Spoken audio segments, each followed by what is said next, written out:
অনেক হাকডাক দিয়ে জামাতের নেতৃত্বে একটা নির্বাচনী জোট করার কথা বলা হচ্ছিল এবং সেখানে রীতিমতো চমক ছিল এনসিপির মতন তরুণদের একটা দল সেখানে অংশগ্রহণ করা, কিন্তু আসন বন্টন এখনো পর্যন্ত হয়নি। ফলে এই চমক আস্তে আস্তে ফিকে হয়ে যাচ্ছে। এনসিপি আসলে কয়টা আসন নিয়ে লড়বে, ইসলামী আন্দোলন কয়টা, বা জামাত ইসলাম যে মূল মানে এই জোটের নেতা তো জামাত ইসলাম, সেই জামাত কয়টা আসন পরিষ্কার না। কারণ কি, প্রার্থিতা বাতিল হয়েছে। বিভিন্ন আগে যেভাবে চিন্তা করা হয়েছিল যে অমুক অমুক আসনে এনসিপির তমুক তমুক বা ইসলামী আন্দোলনের অমুক অমুক আসনগুলো ছাড় দেওয়া হবে, সেখানে অমুক অমুক প্রার্থী থাকবে বা তমুক তমুক প্রার্থী থাকবে। এখন এই যে অমুক তমুক প্রার্থী কোনোটাই ঠিক নেই, কারণ অনেকের প্রার্থিতা বাতিল হয়ে গেছে। তারা এখন আপিল করছে, আপিল করার পরে টিকবে কি টিকবে না নিশ্চয়তা নেই। যার কারণে ঠিক কে কয়টা আসনে সমঝোতা হলো এটা পরিষ্কার না। তারপরে তো সবচেয়ে বড় বিতর্ক আছেই। সেই বিতর্ক মধ্যে অন্যতম হচ্ছে যে এনসিপি আসলে কয়টা পাবে। তরুণদের দল এনসিপি 30টা আসন, এখন শোনা যাচ্ছে যে না, 10টার বেশি সম্ভব না। কারণ এখানে যে মূল দল জামাত ইসলামকে একটা ধারণা দেওয়া হচ্ছে যে তারা যদি নিজস্ব বলে ক্ষমতায় আসার মতো যদি আসন না পায় তাহলে কি হবে। তাহলে যেমন তারা 110টা পর্যন্ত ছাড় দিতে চেয়েছিল, তার মানে 190টা। এখন যদি আরো কম হয় তাহলে কতগুলো আসনে আসলে জিততে পারবে। তাহলে দেখা যাবে যে এককভাবে জেতার কোনো সম্ভাবনা নেই জামাত ইসলামের।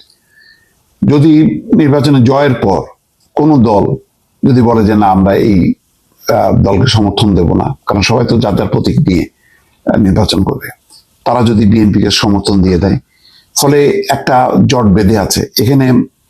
নাহিদ ইসলাম বলছেন যে এটা শুধুমাত্র মানে আসন সমঝোতা, কোনো আদর্শিক ঐক্য না। আদর্শিক ঐক্য না কেন, এটা পরিষ্কার।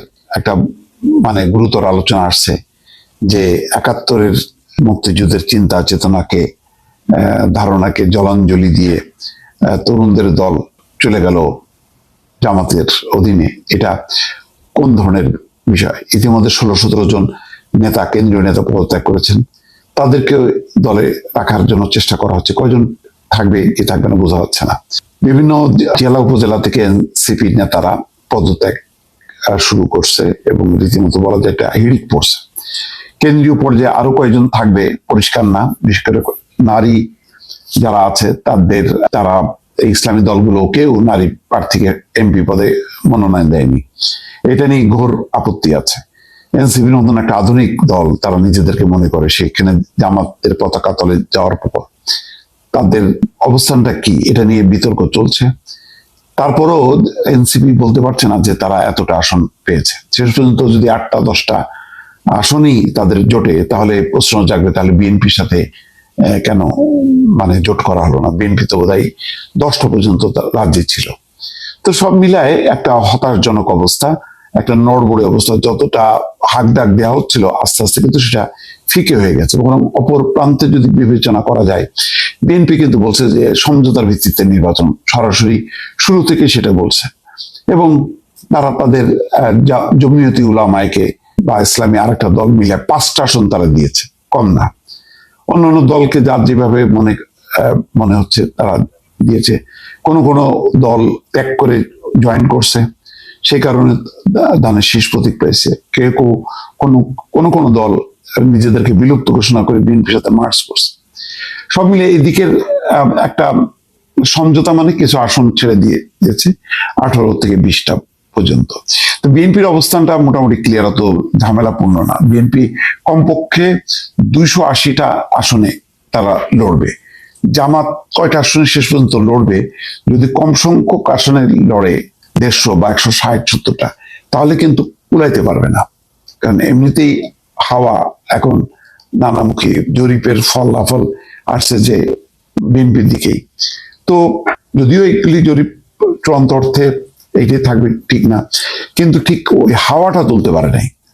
সেই হাওয়াটা তুলতে না পারলে সাংগঠনিক ভিত্তি, জনভিত্তির বিএনপির যে অবস্থা সেটা কুলাইতে পারবে কিনা, সেখানে বড় প্রভাব ফেলতে পারতো এনসিপি, কিন্তু এনসিপি ভিতর থেকে দুর্বল হয়ে গেছে।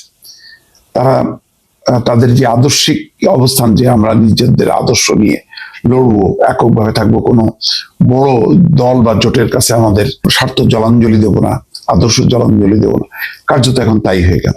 তো সব মিলে একটা মানে নেতিবাচক অবস্থা তৈরি হয়েছে। তারপরও এখনো পর্যন্ত আসনের যে কে কয়টা আসন পাচ্ছে সেটাও নির্দিষ্ট না। এরকম একটা অনিশ্চয়তা অবস্থাটা হয়তো আরো কয়েকদিন চলবে। দর্শক ভালো থাকবেন, আল্লাহ হাফেজ।